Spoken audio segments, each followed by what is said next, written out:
வணக்கம் நண்பர்களே. சில பேர் நிறைய பேர் கேட்பாங்க, எனக்கு இடம் மாறுதல் உண்டா, என் மனைவிக்கு இடம் மாறுதல் உண்டா, இது எப்போ நடக்கும், பிரம்மோஷனில் போவோமா, இப்படியெல்லாம் நிறைய கேள்விகள் நம்ம கேட்குறது உண்டு. என் மனைவிக்கு இடம் மாறுதல் அல்லது கணவனுக்கு இடம் மாறுதல்ங்கிறது ஒருத்தருடைய ஜாதகத்தை வச்சு பார்க்கலாமான்னா அப்படியும் பார்க்கலாம். எல்லாமே அதுதானே. இப்போ 6ஆம் இடம் என்பது உத்தியோகம், 7ஆம் இடம் என்பது நம்முடைய மனைவி அல்லது கணவன், அப்படிதானே.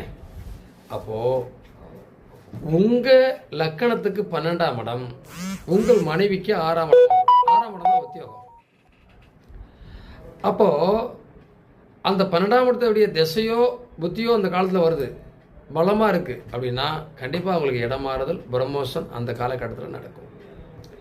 அல்லது அதுக்கு சாரம் கொடுத்த கிரகத்தினுடைய திசை நடந்தாலும் கண்டிப்பாக அந்த காலகட்டத்தில் இந்த இடம் மாறுதலோ ஒரு